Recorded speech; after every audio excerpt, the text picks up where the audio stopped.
المرسلات نام۔ پہلی ہی آیت کے لفظ والمرسلات کو اس سورہ کا نام قرار دیا گیا ہے۔ زمانہ نزول، اس کا پورا مضمون یہ ظاہر کر رہا ہے کہ یہ مکہ معظمہ کے ابتدائی دور میں نازل ہوئی ہے۔ اس سے پہلے کی دو سورتیں سورہ قیامہ اور سورہ دہر، اور اس کے بعد کی دو سورتیں سورہ نبا اور سورہ نازعات اگر ملا کر پڑھی جائیں تو صاف محسوس ہوتا ہے کہ یہ سب ایک ہی دور کی نازل شدہ سورتیں ہیں اور ایک ہی مضمون ہے جس کو ان میں مختلف پیرایوں سے اہل مکہ کے ذہن نشین کرایا گیا ہے۔ موضوع اور مضمون، اس کا موضوع قیامت اور آخرت کا اثبات اور ان نتائج سے لوگوں کو خبردار کرنا ہے جو ان حقائق کے انکار اور اقرار سے آخر کار برآمد ہوں گے۔ پہلی 7 آیتوں میں ہواؤں کے انتظام کو اس حقیقت پر گواہ قرار دیا گیا ہے کہ قرآن اور محمد صلی اللہ علیہ وسلم جس قیامت کے آنے کی خبر دے رہے ہیں وہ ضرور واقع ہو کر رہے گی۔ ان میں استدلال یہ ہے کہ جس قادر مطلق نے زمین پر یہ حیرت انگیز انتظام قائم کیا ہے اس کی قدرت قیامت برپا کرنے سے عاجز نہیں ہو سکتی، اور جو صریح حکمت اس انتظام میں کار فرما نظر آ رہی ہے وہ اس بات کی شہادت دیتی ہے کہ آخرت ضرور ہونی چاہیے، کیونکہ حکیم کا کوئی فعل عبث اور بے مقصد نہیں ہو سکتا، اور آخرت نہ ہو تو اس کے معنی یہ ہیں کہ یہ سارا کارخانہ ہستی سراسر فضول ہے۔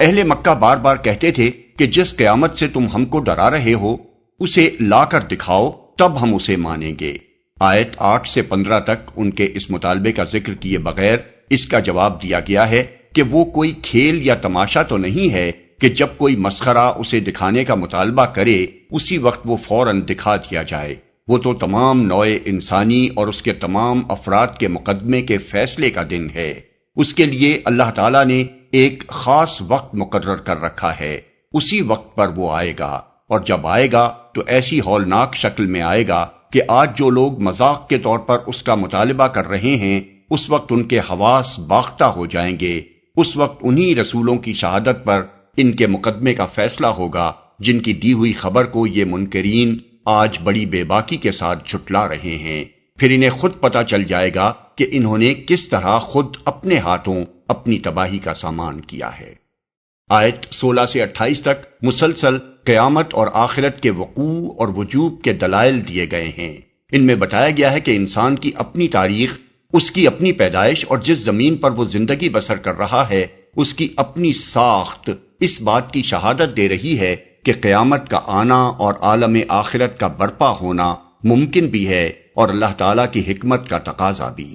انسانی تاریخ بتا رہی ہے کہ جن قوموں نے بھی آخرت کا انکار کیا وہ آخرکار بگڑیں اور تباہی سے دوچار ہوئیں۔ اس کے معنی یہ ہے کہ آخرت ایک ایسی حقیقت ہے جس سے کسی قوم کا رویہ اگر متصادم ہو تو اس کا انجام وہی ہوتا ہے جو اس اندھے کا انجام ہوتا ہے جو سامنے سے آتی ہوئی گاڑی کے مقابلے پر بک ٹوٹ چلا جا رہا ہو۔ اور اس کے معنی یہ بھی ہیں کہ کائنات کی سلطنت میں صرف قوانین طبیعی فزیکل لا ہی کار فرما نہیں ہے بلکہ ایک قانون اخلاقی مورل لا بھی کام کر رہا ہے جس کے تحت خود اس دنیا میں بھی مکافات عمل کا سلسلہ جاری ہے۔ لیکن دنیا کی موجودہ زندگی میں یہ مکافات چونکہ اپنی کامل و مکمل صورت میں واقع نہیں ہو رہی ہے، اس لیے کائنات کا اخلاقی قانون لازماً یہ تقاضا کرتا ہے کہ کوئی وقت ایسا آئے جب یہ بھرپور طریقے سے واقع ہو اور ان تمام بھلائیوں اور برائیوں کی پوری جزا و سزا دی جائے جو یہاں جزا سے محروم رہ گئی ہیں یا سزا سے بچ نکلی ہیں۔ اس کے لیے ناگزیر ہے کہ موت کے بعد دوسری زندگی ہو، اور انسان کی پیدائش دنیا میں جس طرح ہوتی ہے اس پر اگر انسان غور کرے تو اس کی عقل بشرطے کہ وہ سلیم ہو اس بات کو ماننے سے انکار نہیں کر سکتی کہ جس خدا نے ایک حقیر نطفے سے ابتدا کر کے اسے پورا آدمی بنایا ہے اس کے لیے اسی آدمی کو پھر پیدا کر دینا یقیناً ممکن ہے۔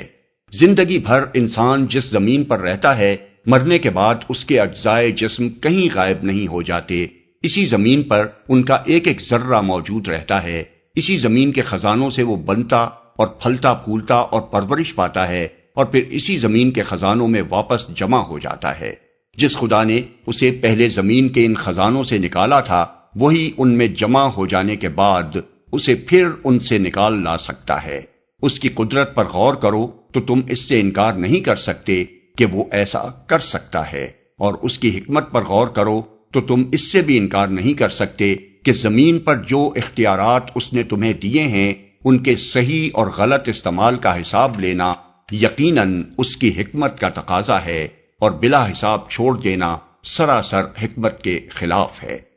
اس کے بعد آیت 28 سے 40 تک آخرت کے منکرین کا اور 41 سے 45 تک ان لوگوں کا انجام بیان کیا گیا ہے جنہوں نے اس پر ایمان لا کر دنیا میں اپنی عاقبت سنوارنے کی کوشش کی ہے، اور عقائد و افکار، اخلاق و اعمال اور سیرت و کردار کی ان برائیوں سے اجتناب کیا ہے جو چاہے آدمی کی دنیا بناتی ہوں مگر اس کی عاقبت خراب کر دینے والی ہوں۔